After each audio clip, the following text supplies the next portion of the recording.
the one relationship that matters and trumps all of the other ones, creation and creator. It comes back to that. If you don't know that you are the offspring of God, his majestic creation, you know, made in his image. If you don't have that part, all the other stuff is just ancillary. They're just add-ons. They're just accoutrements. They're not. They don't really mean anything. They're going to be empty.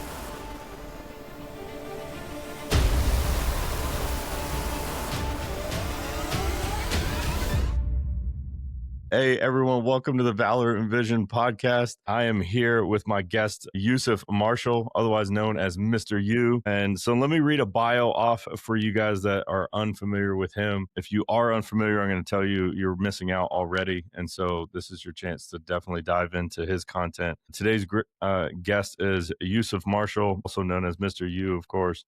Born in Brooklyn. I don't know what it is. This is my second Brooklyn individual getting aired on this podcast, which is great. So born in Brooklyn, New York, Yusef brings 25 years of experience in education, leadership, and service. He is an ordained minister, professional interviewer, public speaker, high performance coach, and best-selling author. On top of it, my man can cook too. All right. If you didn't know, he's also a chef. He's culinary arts trained as well. He's a cook. So, but including Born to Risk and his book, The Heart of the Stepfather, is the founder of Mirror Time Media and the They Call Me Mr. Yu podcast brand, home to multiple shows that challenge, inspire, and remove excuses, which I love. Yes, of course, it's sir. Yeah, I'm telling you, you are one of the inspirations of this show, because Okay. of just your honesty and removing excuses, being raw, going after it. You have been an inspiration for this. His work centers on leadership, faith, family, and personal breakthrough, especially for men navigating marriage, business, and purpose. Mr. Yu and his wife have 3 grown daughters, 6 grandchildren, and 2 great-grandchildren. So Christmas is 3 now. We got 3 now. How soon was this third one? I found out about that about 2 months ago. He's not here. He's not here yet, but he's well, yeah. I'm counting him because he's here in all the ways that matter right now. But yeah. That's all. So I'm as shocked as you are. Yusef believes strong family builds strong communities, and his life story, including 2 powerful conversion moments, which I definitely want to highlight during this show today, has shaped the leader that he is today. I'm honored to welcome Mr. Yusef. Bring it on. Thank you, sir. Thank you, Nick, for having me, man. It's always fun to be with you anyway, but this is just even more fun because now you got your own podcast and you're doing it big, and glad to be a small part of it, man. Thanks for having me. Trying to go, and you have that's like a big part of being, I was first a guest on multiple podcasts before getting into this one, and I've been wanting to have a podcast for probably a year or so before actually launching this. And having been a guest on yours, seeing some of the honest conversations, being a part of the roundtables, things, all of that kind of stuff has helped inspire me as well on being able to launch this and do all of that. So first and foremost, it's a huge thank you to you and the inspiration that you bring. But first and foremost, let's talk about it. As you can clearly see on his chest, he's a big football fan of course, New York Giants. Yeah, I'm going to throw that out there. Hold on. I'm getting sandbagged in the first question. Is that what we're doing? I'm sure you, as you were saying earlier, so you watched the first half of the game and then it was lights out for you. Yeah, man, I was up at 3-something that morning. No nap, nonstop. I did a little work that morning with the church, came home to make all the, the snacks that we planned for the Super Bowl party of 2. Man, and I had a little bit to eat, and I was in the bed at 7 o'clock. I seen everything up to the halftime show, which I did not watch. Turn the channel to something else, come back, started the third quarter. I think I seen 1 pass, and I think it was incomplete, and I was knocked out. I woke up the next morning. That's how I know who won, who the MVP was, Kenneth Walker. Congrats to him.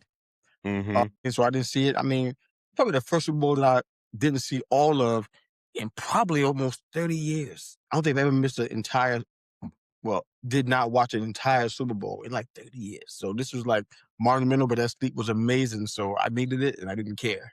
I don't think there would be any It regrets on your it end is of it is what it is. Yeah. making that choice. And honestly, I think most people would be literally saying right now that you fell asleep right before somebody decided to actually say, "Hey, we should play some football today." Because Yes. that's, Why not? We flew all the way here. Why not do some work? Right? why don't we actually play some ball, right? And so like they did not play ball until the fourth quarter, man. It I was, was I baffled. don't know time-wise, but at least quarter-wise, it tied the record for longest Super Bowl without a touchdown. The last one was 2019, where it was also the New England Patriots versus the Rams, and they did not have a touchdown until I don't know if it was end of third quarter or beginning of fourth quarter. But that was the other Super Bowl that there was no touchdown until then. And yeah, thank you, This ChatGPT, on that. Yeah.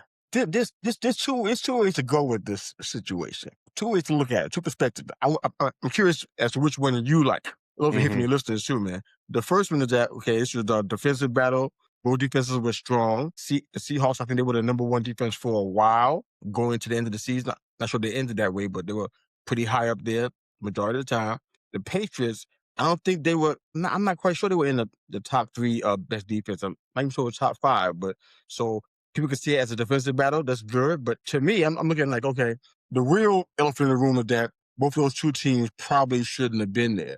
By the way, they played up to that game, up to that championship game. They didn't play very well, either one of them, up to that point. So they probably, I'm pretty sure your listeners can think of at least one team in the AFC and the NFC that probably would have been a better fit for this. So you kind of got what you paid for. You got two teams, I think, not snuck in, but come on, you got to be honest about this. These guys were not. It was It absolutely a wasn't. defensive battle. If you played ball and you were a defensive player, you probably loved a lot of the defensive plays and all of that was in there. But from just an average, I like to watch football Joe sitting on the couch, the excitement was lackluster. Yeah. The big plays, the big catches, the moments and all of that, it was kind of a snooze fest. It wasn't anything to really get you going, right? And it just it was, oh, another, you know, I mean, when the highest scoring individual was the kicker, I don't know why he wasn't the MVP. And Jason Myers at that. No Right. offense, but he wasn't the top 10 kicking the entire year. But now he's got the most amount of points of any kicker in any Super Bowl. That Legendary was the one stats. record that was definitely done. This Super Bowl was, the Seahawks kicker, like, hey, he got it all. So, Legend. yeah, I got Jose down here. He's saying Walker definitely deserved the MVP. He came in the second. I mean, he should have got that by default, but they should have been giving him the ball the entire time. Remember what happened the Yeah. last time the Seahawks didn't give somebody the ball in the Super Bowl against the same team? Remember what happened? Malcolm Butler interception. Mm. I knew they were not gonna make that same mistake again, so they gave Walker the ball. He was the only running back, probably even on the roster when he's out. Give Walker, he should be the MVP, give him the ball continuously. So he earned that. That was a smart football play by the Seahawks to do that. Yeah. But they decided to show up and actually play some ball in the fourth quarter. But still, even in that, the Seahawks still kind of steamrolled over that quite a bit. So it was, we had some guests over, and one of the members was going for the Patriots, and they left. And then as they were pulling out of the driveway, I was like, hey, they got a touchdown, and it was the only one. So they were like, yay, but it didn't, it was too little too late. It was way too little, The way car too was late. already running by then, so they probably Yeah, no. like it's And over. so that was it. But Yeah. anyway, good. It's the Super Bowl. I think the only other comment I've got to say on the Super Bowl is that it was probably, I almost forgot that it was going to be the Super Bowl this weekend because there was no promotion for it prior to. I did not see hardly any commercials, any promotion, any reminding commercials like Super Bowl coming up, who are like, I saw so little of that going on that it was like, I forgot. And honestly, there was very That's little how of you. that promotion for the Olympics too prior to. There was a little bit That's, more for the Olympics, but still not much. I almost forgot both of these major sporting events were going to happen until they happen. You're not gonna see the Olympics unless you're on NBC watching something on that channel. Yeah, you're not gonna see it otherwise. That's all You NBC. would have thought that social media would have had a lot more to do, and it wasn't there either, at least from what I'm seeing. I just didn't see too much of it. But, Yeah. and I guess maybe it was, here, and I'm in the Philadelphia area. And so, of course, when those Super Bowls were going on, you dang well knew the Eagles were going to play. Last year, You you bet. dang well knew what the Super Bowl was going to be. So around this area, so I'm sure like people in Boston and people in Seattle were like, "What are you talking about? We knew," but outside of that, in between those two areas, I don't know. I don't know. Yeah. Weird. But let's get to what we were actually here to talk about, and that's a lot more with you and men and all that other kind of good stuff. We can kind of dove into a lot. I really want to kind of, what is your story? What was your journey of faith look like as you've been through? And you mentioned two. Were they specifically like just traumatic, or were they near death experiences? It's a little mixture of both. I wouldn't call it a, a, a a wrestling match or anything. It was kind of Hmm. it was a slow burn, but it was like a slow burn on a roller coaster, if that Okay. makes sense. A lot of tumultuous stuff happened. Near death stuff's kind of speckled into it. I think the short version of the story is just I got to a place where I was living in the concrete jungle. It kind of is what it is. A lot of things you hear about it are true. Some stuff is blown up. People who don't live there, but a lot of it is true. And I was a recipient of a lot of that. Anybody who comes from a household that was shaped like mine with no father in it, you find yourself susceptible to a lot of things. A lot of things would be drugs, cults, gangs, you name it, you can claim it because it's like it's all around and you really open. 'Cause you want validation and you want people to father you and mentor you and stuff. And if you don't have that, you often find it in some of the wrong places. So that was a big part of the journey, the big part of how I got to where I was. But one situation was I say victim and I laugh at when you hear the rest of the story. But I was a victim of an armed robbery. I wasn't in the wrong place at the wrong time. I was walking home from my mom's house after coming from work. And I had a watch that I loved a lot. I had about $600 in my pocket, receipts from lunch, napkins in my pocket, and that's all I had of any value. And the armed robber, I think he had a revolver, if I remember correctly. It was about as far as this microphone is from my mouth. Well, you can't see it, but about right here. That's how Hmm. far the gun was from my face, and his hand was on the trigger. I'm like, that's etiquette. If you're a gun owner, you don't put your finger on the trigger unless you're ready to shoot. It's what Mm-mm. anybody that trains you, you're gonna hear that over and over, drill down into your head over and over again. Do not put your finger on the trigger until you're ready to shoot.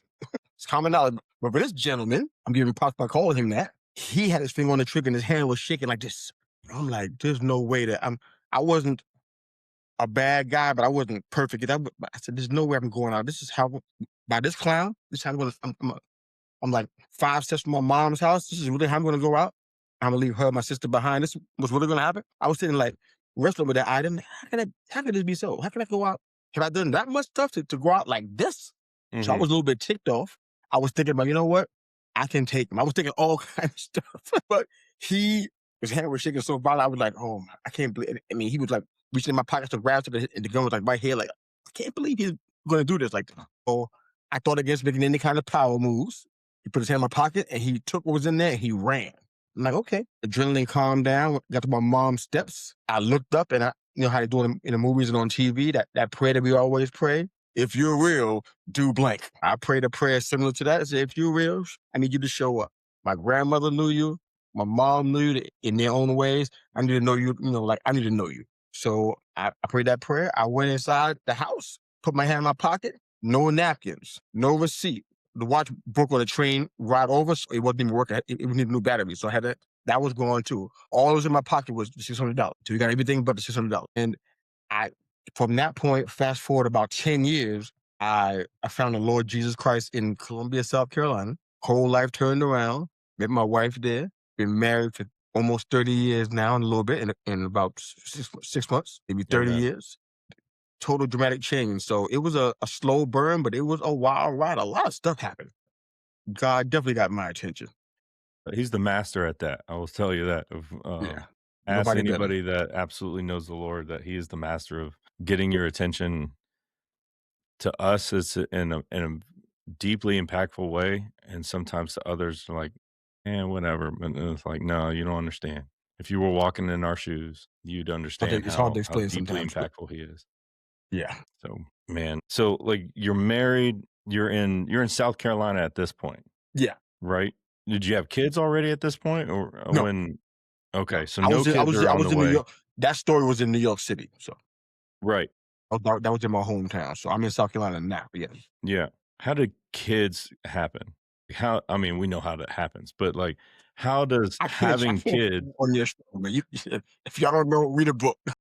how did becoming, a father kind of really how did that happen as far as deepening your understanding of being a father compared to what your pre-notions were before having kids? And Yeah, I that asked this to a lot of men, and I think that we get different answers because guys internalize this very differently. yeah, mine might be different too, I guess.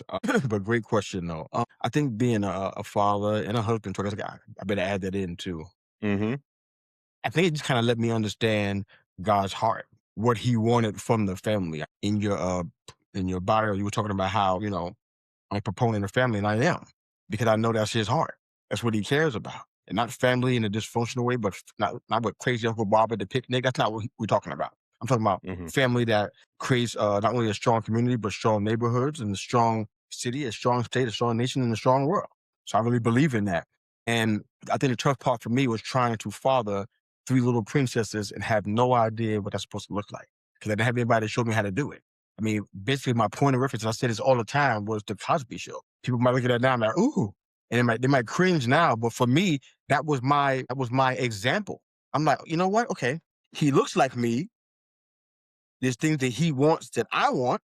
I think I can try to almost mirror or use that as a resource on how to be a father. I didn't see it anywhere around me. There was no examples of it anywhere, not in my family and not even the neighborhood that I was in. So I was really like, how do I do this? And I really didn't have any choice, in my opinion. I read books. I did that because I came from a house of education, or with a strong emphasis on education, excuse me. And I read books and everything, but I just turned to God for the answer. So you know what? I'm sitting here dealing with all of these validation issues and feel like I got abandoned.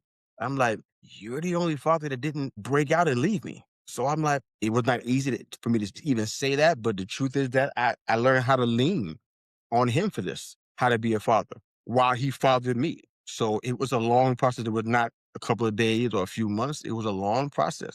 Me, my daughters, and wife went through hell. You know what I'm saying? But that's how we got through it, was because of my leaning on him to be father so that I can father these daughters. There's a lot of similarities already. I'm hearing a lot of similarities and I think you watched some of my episode that I had with my pastor Shaq that was also Hmm. in Brooklyn and dealing with going from I'm now a father, but I'd had no father growing up type stuff. Yeah. And it's very difficult not having that example. And then of course, but I think that that's profound of you being able to hold on to and say, God, you're the father that never let me down.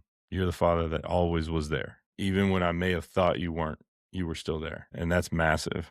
I think that I think a lot of people that takes a lot to get there. I think it takes a lot to get there that have gone through anything that you've gone through to be able to hold that up. And then even guys that have had a father, but maybe their father was imperfect, and I don't mean imperfect like oh just whatever, but like they were abusive or they were doing whatever. And then for them to actually see God as a good father, that's pretty profound. So as we kind of look at that, and you're raising girls, which is amazing too. I don't know what it is about you Brooklyn guys, because that's 2 for 2 now, all girls, right? Now you have some grandsons though. I got four grandsons. Yeah. And so you're like, Uh, amen. that yeah. It didn't have to be that, but I'm very grateful. I say thank you and I say hallelujah because if it Amen. was all granddaughters too and great granddaughters, I'd be in trouble. You got to come and help me down here in these streets. Yes, having some grandsons helped out. It's not easy with them, but it helped them. Oh, all right, we got a chance here. You've got a heart for men that you and I have definitely connected for as Yeah. far as ministry goes and how we want to like really bring the emphasis of having a relationship with Christ in our life is definitely towards men. But would you say that part of that is saying, man, raising girls to be women have made me realize the importance of a strong man. Yeah. I mean, I could say that. I won't say that that's where all of this men's focus, if you will, men's groups, men coaching, men's podcast.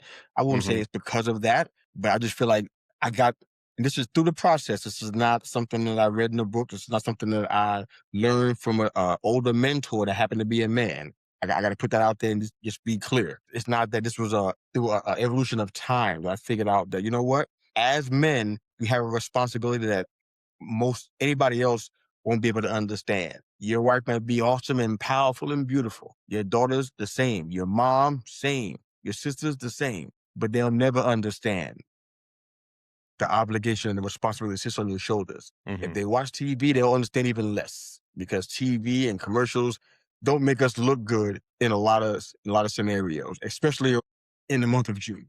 But I'm put that on hold. I ain't gonna mess with that today, not on your show. But I ain't they gonna don't. They, disagree with you, but definitely I think in general, like, it's not even just a 1 month thing. uh-uh. It's a continual, agenda that we see, Mm, unfortunately, yeah. and it's been perpetuated for decades now, for decades Yeah. that, and we've seen that, and it's unfortunately permeated the church quite a bit in certain Yeah. ways as well. And I think that that's, talking to you, it's very evident that, that we share this. But what pressures do you think that the modern man feels that previous generations didn't, to be able to carry the same way forward? I think, and this is a really short answer, but I think it hits the mark right away. The pressure to be present. Mhm. In the 16, 17, 1800s, there's a lot going on with men back then. And if you start going into the 1800s, early 1900s, fathers were there, but they weren't because they had to work so much because of the economic climate. They had to work 16, 18-hour days, sometimes 20-hour days, sometimes couldn't tuck their kids in. Didn't see their kids that often, which also leaves a scar, of course. So I think the challenge for us now is to really be present. We have to work because if a man doesn't work, a man doesn't eat. We understand that by scripture, but we got to be present. We got to be available. We got to be transparent about how we're feeling so that our family doesn't think we're about to be this ticking time bomb that they can't be around because they might get shrapnel. So we got to be able to be present and not so much be a blubbering, you know what, and put stuff out there like, oh, this is just depressed and sad and full of anxiety. We got a internal and external strength in a lot of areas, but I think just being present is the biggest thing, man. Because if we can do that, even in the midst of all of the challenges we deal with economically, financially, even emotionally and spiritually, we're still, our family's better off when we're present than when we're not present. Mhm. Did that make sense? No, it does make sense. It does make a lot of Okay. sense. I think in there kind of rolls up into the idea, you kind of hit the nail on the head when it's, if I don't work, we don't have food on the table kind of mentality that a lot of guys have, which, and there's truth to that, but there's also a trap to that, right? There's also a Yeah. part of that. And so, how do men confuse activity with purpose, and how can we tell the difference? I think purpose is a really loaded question. It's something that I deal with when it comes to time spent in one-on-one coaching, excuse me, any kind of mentorship that I employ, even with spiritual sons and daughters that I've talked to. It's kind of that thing where they think they understand purpose, but they really don't. They don't understand it by scripture. They understand it by what somebody's told them or imagery that they've grown up watching and listening to. And they Mhm. think, okay, this is what my purpose is to be a mom. My purpose is to be a dad and go bring the bacon home so my family can eat. My purpose is to, and it's like, it's really none of that stuff. You think you can find your purpose in the cubicle, you got it all wrong. That's not where it is. Your purpose will be exhibited through that cubicle, but it's not because of the cubicle. It's not where you're going to find it. Like if I don't go to work, I'm nobody. No, that's not it. Because if that's the case, you and I wouldn't be entrepreneurs. We just stayed in the workplace, in the marketplace. Mhm. We never came to this world because we know that we found more purpose here than the things we were doing back then. So people do confuse activity, especially men. If I'm going out, and as a matter of fact, one man that did that is on this screen with you right now. To be honest, I spent a lot of years because I didn't know. Don't forget my history. I didn't know that if I worked hours and brought home checks, some we could pay mortgages and rents and everything, that wasn't all I'm supposed to be doing. I thought that was enough. Mhm. I mean, I see my daughters. I spend time with them, play games, but I didn't do some things that I didn't take the time to do. I'm like, I ain't got time to do that. I got to get to work. So men like myself definitely confuse activity with purpose, but it's like, no. Your purpose is going to create, once I know that, it's going to create the kind of activity that fosters wholeness and wellness in my family and in me. So it's kind of been flipped by a lot of men in our generation and era right now. No, 100%. I kind of asked that question really to ultimately get to that bigger point of that our activity should come from our purpose, not the other way around. Our activity doesn't produce purpose, and that's the same. Like, it's not just one person on this podcast, it's both of us, because I was the same way. When I left the military, I definitely went through this, who am I now? Yeah, Right. And I see this a lot through a lot of the guys that I've talked to, and especially people that are in service industry specifically heavily, because we wear a uniform that has our name and has our accolades on it, or has at least our identity that we think it is on our chest. And then when you hang that up, who am I? And it becomes this awkward silence in your life, right? It becomes that awkward, whoa, what now? Okay, I go get a 9 to 5 job, that's great, I'm able to bring home the bacon, but now you're trying to do this activity equals purpose thing, and it never really works out. It yeah, never really works out. And that's why I think we see a lot of veterans struggling. I think we see a lot of yeah. people that were former law enforcement and fire and all of that, even medical. Like, you talk to a doctor when they're done being a doctor. Who are they now? Right. And so it's not just military, it's a whole bunch of professions that the profession itself was saying, when you go, who are you? And you go, I'm a doctor. I'm a military guy. I'm whatever. And that's not there anymore. And it's crushed a lot of guys because they had the mindset flip, right? My activity equaled my purpose. And when that activity cancels, then it feels like your purpose canceled. And we need to operate from purpose into, and that gives us the activity that we do. And so that's why, this conversation is wonderful, because it's like, man, we're so on the same page, because I've learned so much as well being on the roundtables with you.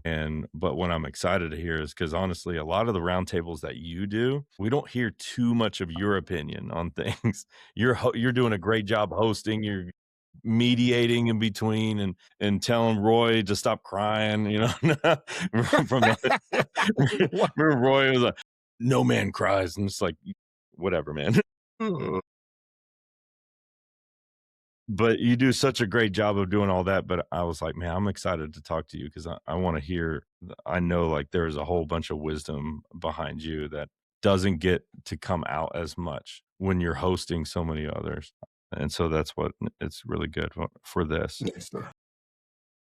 If a man strips away titles, income, and image, what core things actually remain that define him? I feel like you got to take away, if you're going to take titles away, you got to take all the titles away. Hmm. You can take away husband and father too. Take away brother and son. Then what? Because those would be the go-to answer for somebody if you took their titles away, like work, income, image, position, status. They lean on those.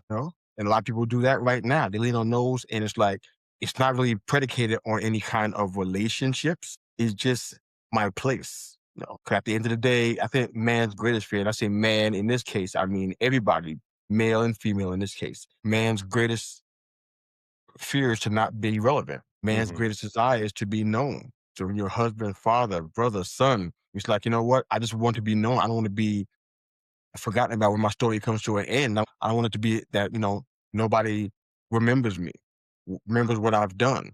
And I feel like just those four areas, husband, brother, father, and son, those areas, they can't even be our fallback options because things change. Look at the story of Job.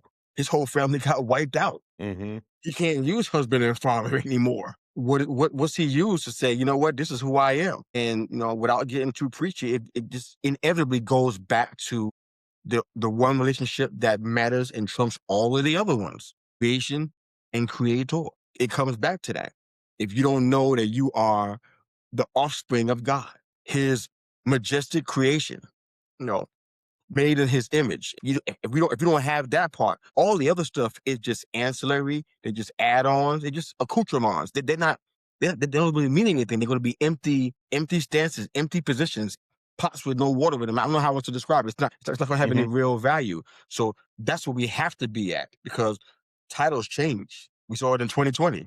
Income changes also in the same year. You know what I'm saying? Oh Image, yeah. family dynamics, situation that people will, I'm used to coming home Monday through Friday, and then on Saturday I play golf. Now my life has changed. I can't go golfing anymore. Now I don't have a family to come back to. Things have changed. And that's all that we can really lean on. So you know what? That's the most important thing. Because when we have that, we have access to everything that we'd ever need, if that makes sense. No, I think that becomes a huge healing point into the next area that we kind of even go to. Like when a man's life is kind of starting to spiral out of control, right? That's kind of where a lot of this, unfortunately, I see it. Tell me if I'm wrong, if you see it differently. A lot of times when guys start reaching out for God or reaching out for help somewhere, it's almost in this point of like, bro, why didn't you do this earlier? You let your life spiral to this level already. Like we're not putting band-aids on small wounds. We're doing triage now. Mm. And so when things go like to this level, what are some of the things that you do when you're helping guys out and it's just like, bro, this is bad. How do we start? Where do we start? This is just a general statement because if I'm Mhm. talking to somebody in this kind of setting, mentoring, counseling, or even full blown one-to-one coaching, for me, I guess I don't know if it's an analytical thing in me. Maybe it's some kind of weird twisted thing that goes on here, but I can't go right to trying to fix the problem that the person is coming to me to share with me. I can't do it.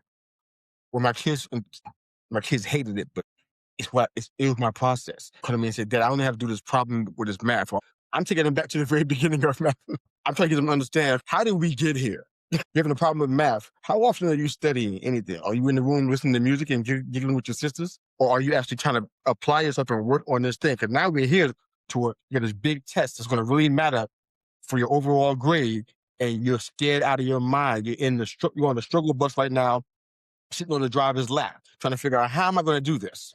But how do we get here? And that's what, when it comes, that's the first story about my daughter, but that's just kind of how I think. Truth of the matter is, it's the same thing with the men that I would deal with. I want to find out how we got here, because you could have been on that bridge getting ready to jump. How do we get here? I want to see, okay, don't jump. Here's this program. Here's this group. I'm not going to do that because we're not solving a problem. I'm just pushing your problem into a new setting, into a new environment. Let's talk about how you got here. What was it about your life, who was around you, who wasn't around you, that made you think you were so by yourself that you ready to make this big jump and go into isolation or start panicking about your life and feeling like, you know what, your life's not worth living. So I'm one of those guys, but I get down to the root of it so we can figure out what the problem is. I mean, if we don't fix the root, we're gonna have the same kind of fruit, if that makes sense. Mhm. So No, that's that where I makes would a lot of start. sense. That's where I And would start at. when things just start spiraling out of control, then guys kind of look at we're almost masters at compartmentalizing, right? Oh yeah. I got my marriage issue, and then my work's going bad, and my kids want nothing to do with me, and I feel all alone, and none of my friends want to be around, and they just bring up every problem, and they think that they're all isolated, and it's like, all these are connected. Yep. One common denominator. Right? A lot of times when I sit down and talk to somebody that brings in these what they think is a compound problem, and it's almost like I go straight to, it may sound cliche or whatever, but it's like, how's your relationship with God? Are you even, where are you sitting? Ooh. Ooh. Where are you sitting? Or where's your trust lying? And I think that sometimes starts bringing out further issues Yeah, of where this spiral started going wrong definitely. because they put their trust in the wrong spot. So we Absolutely. identify the issue, but how can a man begin rebuilding order in his life when he feels spiraling that it's almost to the point where it's numb, or he even admits that he feels completely disconnected from God? See, this is where I know that the tight. This is where it gets tight on valid Mhm. and visionary. We in the tight spot right now. Not the sweet spot, but the tight one, because this is where men really don't like the kind of work that I would want to do. Right here Mhm. in this spot right here, because I want to know. See, I can get on the blame game with you and say, "Oh, God didn't do this," or "God let me down here." What I want to know is, when you say God, who are we talking about? Tell me what he looks like. Tell me what he sounds like. What did he do that you expected him to do? Why did you expect him to do it? What kind of point of reference did you have for thinking that he should do this for you? And at some point, you're going to get down to your own sense of goodness. I was a Mhm. good person. I've already done this. Ask me how I know this. That's how I know. I came from a religious household, and that's all that I knew was goodness morality. I didn't Mm-hmm. have relationship. I just had goodness and morality. I did good things, so I should expect good things. It comes down to the person's sense of goodness and their own sense of self-righteousness. It's going to come down to that at some point in time. It's not going to be about God. It's going to be Mm-hmm. all about that person and why you think you deserve what you were asking for and why you got an attitude and decide you're going to try to punish God by not talking to him no more. Don't forget, the breath that you're using right now to tell me all this stuff is on loan. If the owner decides to take it back, we're not having a conversation today. They're singing songs over you and putting flowers on you. So to me, we got to get down to your concept of who God is before we can talk about why you feel like you got disconnected. It ain't going to help me if I don't understand why you think what you think about God. You understand? So it's an Mm-hmm. uncomfortable place. Most guys don't have answers for that. Or you say, well, my mother told me this, and my dad told me this, and I learned it from my grandpappy, and nobody can really tell me, okay, why do you think this though? I know what they said, but why do you think this? It's like a kid growing up in a household that roots for the Oakland Raiders or the Las Vegas Raiders, excuse me. The kid doesn't really like them. The kid like the Chiefs, but he can't say it because everybody, the whole household is covered in silver and black. You got to decide for yourself, even though it's going to be pretty uncomfortable most Sunday afternoons. Who are you standing with? The image that everybody else gave you that they kind of forced upon you and said you're a fifth generation Raiders fan. You're going to root for the Raiders. You go say, you know what? I feel an affinity toward the Chiefs. I'm going to root for them no matter what everybody else says and stand on my principles. Same with this situation right here. I was almost laughing. I was like, "Oh, he gonna go to the Cowboys," but no. Low hanging fruit. They wear their Yelp review on their chest, 1 star. Just one. Just one, man. Yeah, oh, yeah, some people are like I know that there'll be a Cowboys fan out there be like, "No!" Nick can tell you where to find me. Happy to have that conversation.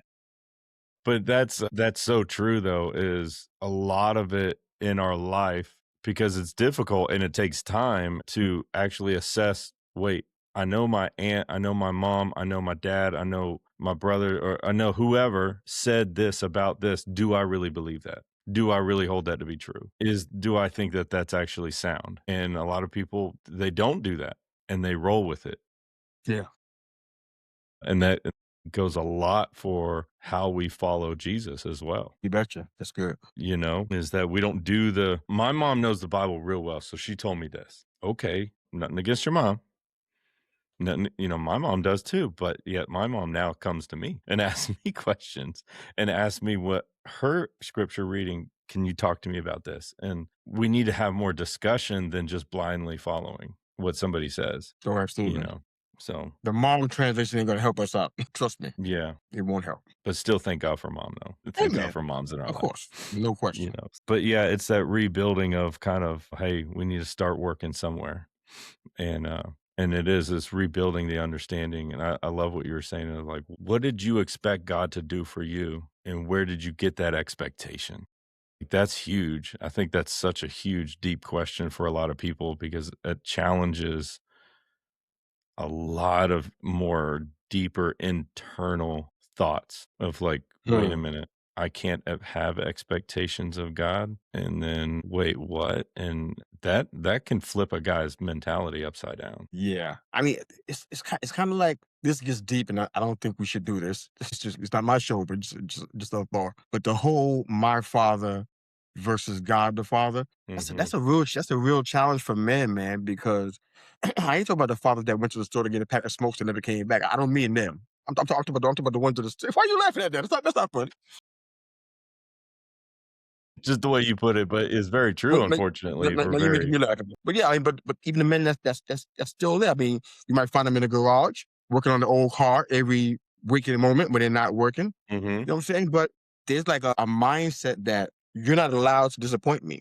You have to do. You got to be here for me. You got to do what I need you to do. No, these are children, so children have childish mentality. They don't have a fully evolved mind. They don't understand life and details and things like that. You know what I'm saying? But I think that translates to people who look at God and say, you know what? I feel like you're God. You can't make a mistake. You have to do this right. Even if it's their own version of right. You got to do this. You have to do this. Why would you not want to do this for me? You're supposed to, because they said that you would never not do, and before you know it, you're talking to Santa Claus and you're not really talking to Jesus. It's Santa Mm. Claus on December the 23rd. I And want you this, just this, hoping you this, on the this, and nice this, and this, list. and this, and this. Yeah, I want this, and this, or that. No, they always they put the name on the list themselves because they say I'm good. So there's no way I can't be on the list because I'm a good person.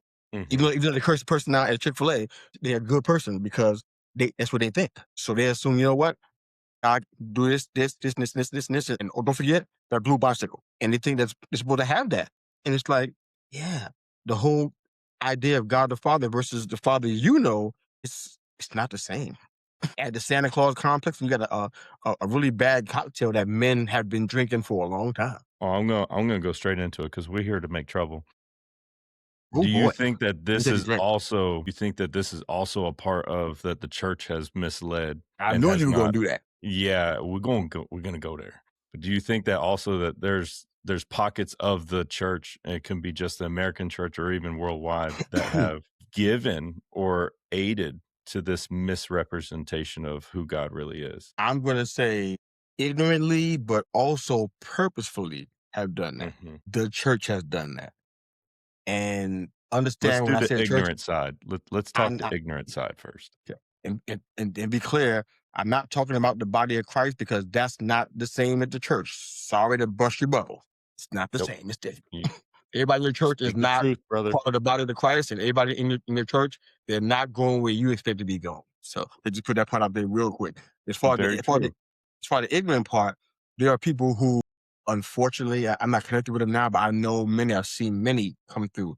They've come through seminary, and they've been taught some things. I'm like, wow, this is old wineskin mentality. Why are you teaching this to these people? Anyways, I digress. They come out of seminary and they go and they are given, I would say gifted a ministry position, no experience, no background, given a position that they can't. I've seen guys melt under the pressure of trying to be a youth pastor in an intermediate sized ministry.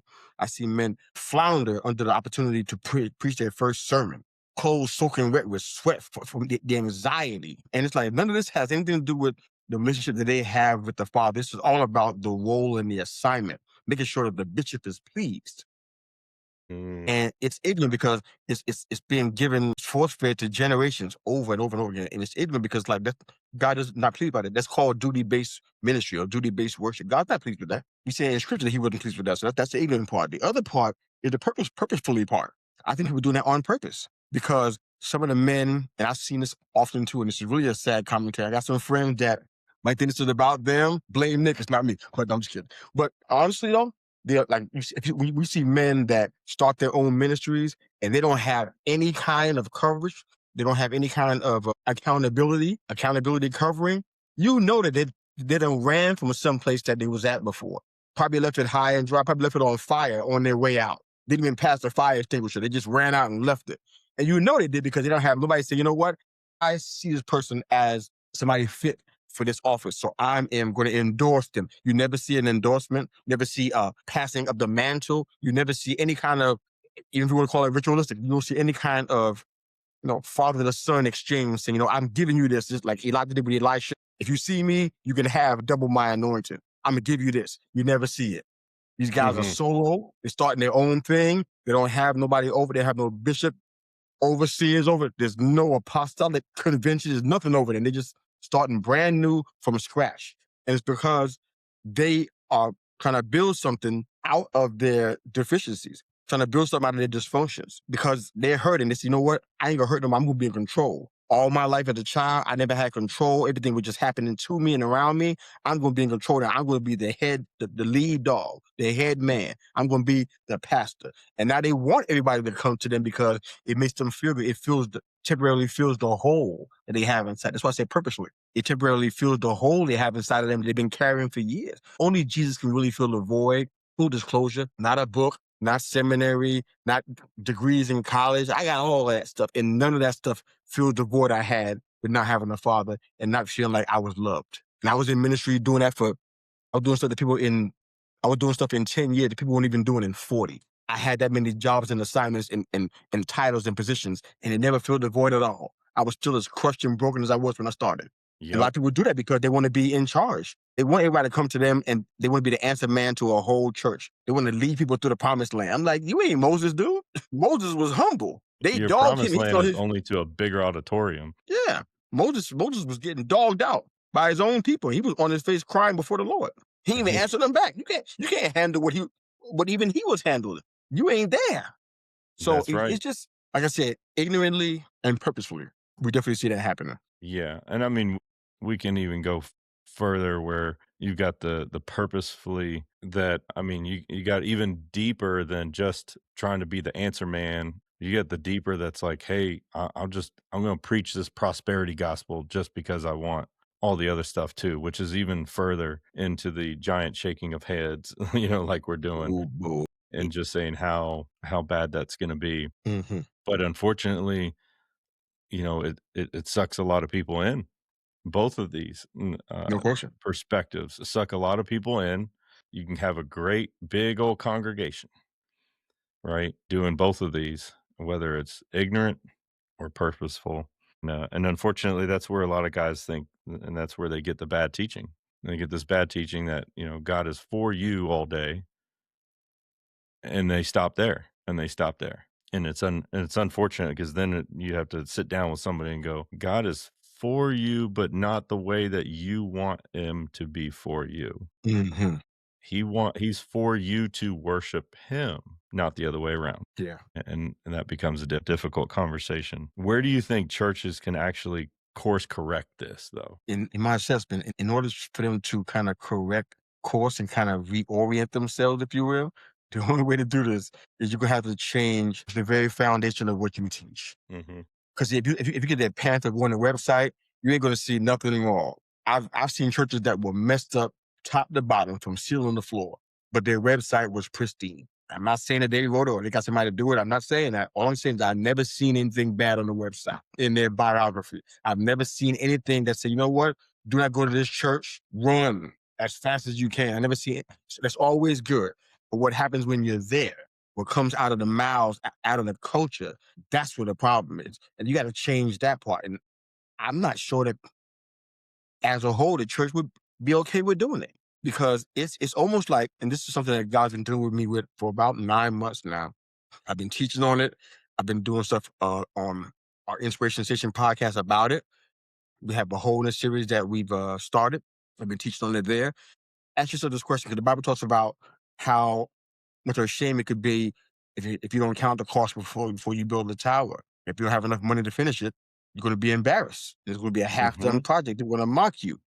What would you do? If you don't mind me telling a quick story real quick. Go ahead. Yeah. I actually did a couple of talks on this about the Surfside condominium disaster in Miami. I taught on this, and a lot of folks don't know Surfside, one word, condominiums in Miami. Google it, you see what I'm talking about.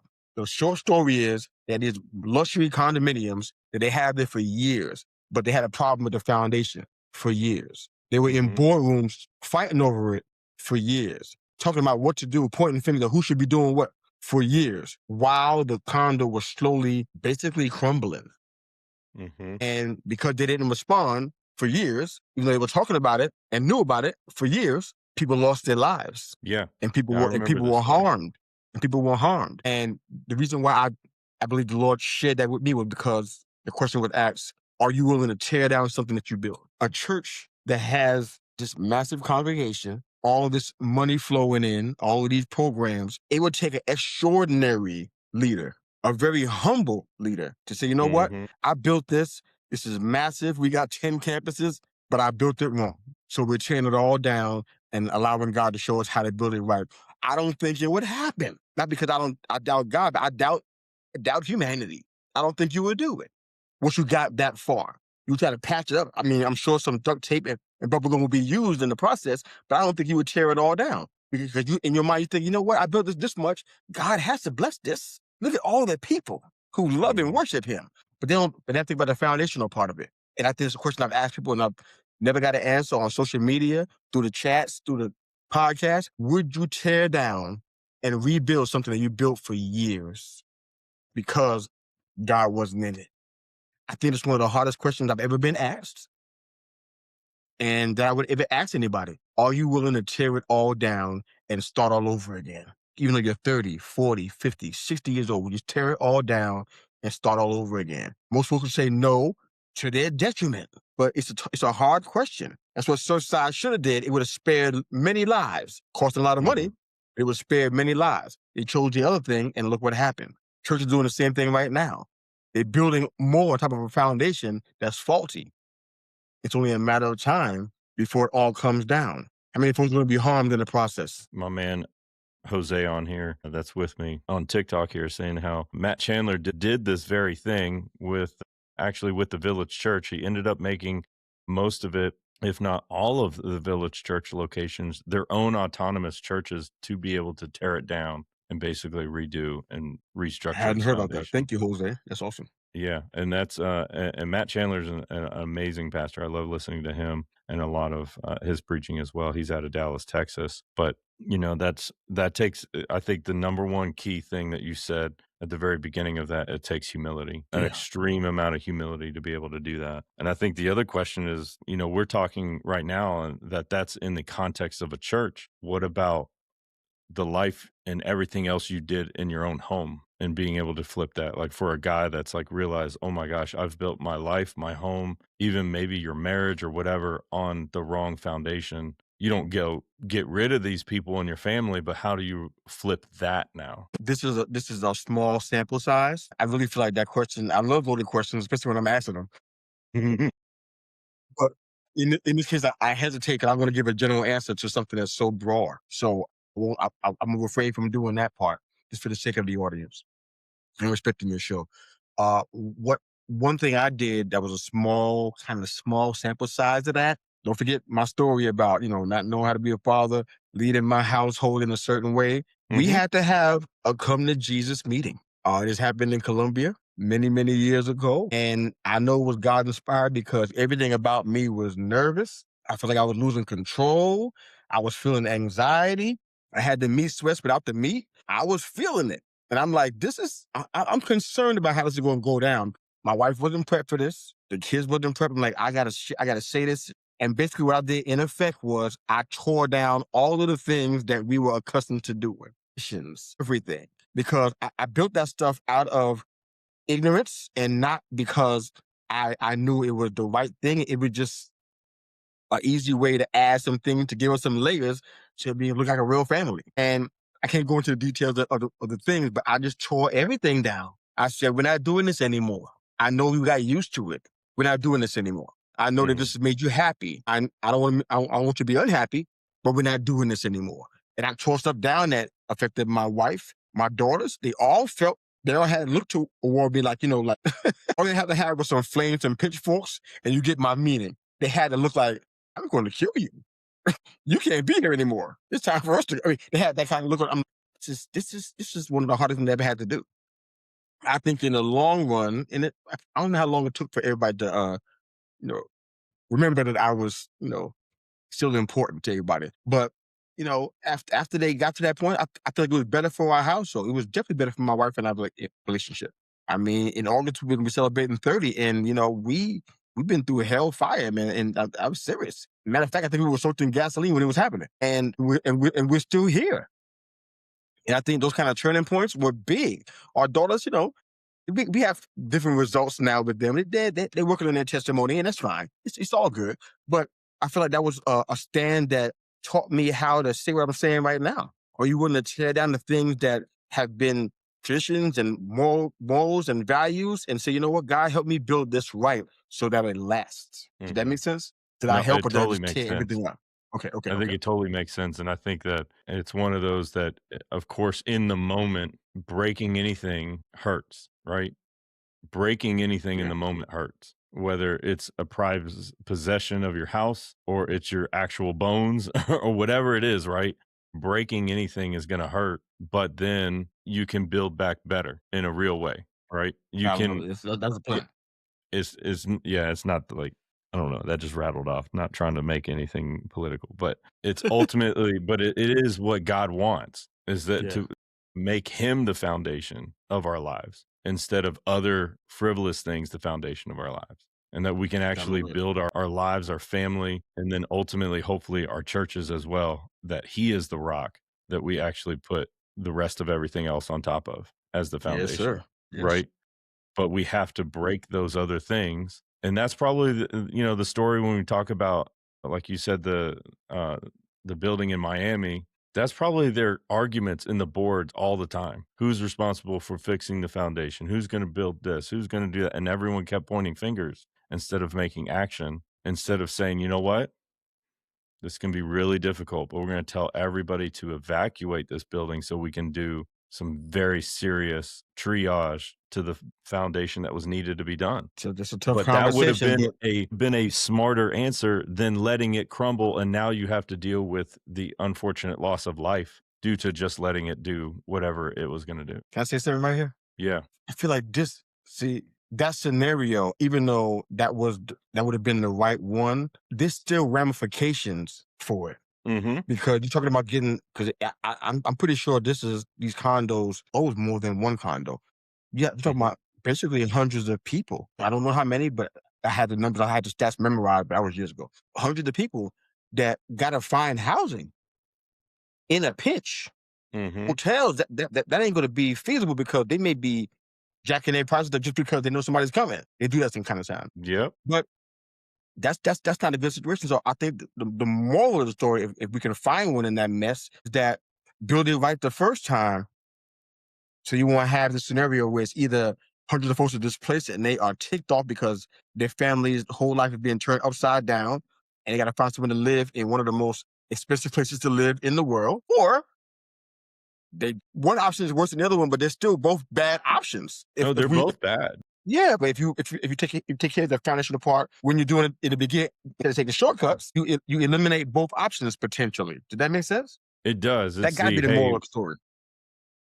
Yeah, the third most effective option is in the building process, let's build correctly in the first place, right? In the initial real building process, let's build, of course. But as guys that are here to help other men, that what unfortunately we run into is more other men that have built incorrectly, and now they're in the situation of, how do I fix all this? And it's, don't sit around and wait for it all to crumble. Mm-mm. It's take proactive measures now, even though they're painful, even though, yeah, the evacuation of a whole bunch of families out of a building would have been absolutely terrible and wild and crazy, but it Yeah, was it's a whole bad. bunch better than having to plan a whole bunch of funerals. Yes, sir. That And part's it's true. one of those like, hey, when we mess up, we have to own the reality of the situation, and it's better to own it before letting it crumble. It's better to own it before letting it crumble, because at least you can Indeed. fix it. And I think that that's what you did when you had your come to Jesus meeting, It you was that know? I needed Jesus in all of that meeting. I'm And like, I'm sure I anybody think I that's grew up gone in New through York. something similar, anybody that's gone through something similar would say the same, like, we needed Jesus throughout all of it. And he and I believe that when we are doing things according to aligning our life and our family and what we have built to realign it and be obedient to Christ, that he will be with you in every step of it. But to just say, "This is too hard," and just say, "Forget it," and let it go, that's the rough part. Can't do it. No, brother, I'm looking through some of these questions that, we hit on so many topics. We hit on a lot more than I even wanted to on here, which is good because I'm all about talking about the reality of stuff, man. Been good, man. And I just want to thank you so much for, Thank you. you are one of the massive inspirations for Valor and Vision right here and what we do. And so thank you. Definitely had to bring you on, and this will not be the first. Well, this will not be the only. This is the first of many, is how that needs to go. Uh, I'm I excited. just want to thank you so much. I want to bless your family. I want to bless you and your ministries and what you're doing as well. You're doing great stuff, man. Hey, in the actual posting of this recording, in the podcast and everything else, you're going to have all of the links and everything to get in touch with Mr. Yu and all of his entrepreneurial endeavors that he's got going on, not just this podcast, but his services as well. And thank you, my friend, for being on here Thank you, with man. me. This has been really good. So I look forward to having you more on here as well. Yeah, Have I a can't great wait, one. man. Let's do it. So everyone else, Thank you for joining. Thank you for being on here live and everything else as well. Thank you for all of the support that people have been given here live on TikTok as well. We'll get it fixed to where we can get YouTube working. Unfortunately, YouTube didn't play ball correctly today, Oh but man. we'll get it to play ball right. But thank you all very much. Hey, let's have valor and vision, right? Valor, have courage in the face of adversity so we can go after the vision that God has given us in our lives. Take care. God bless. See you all.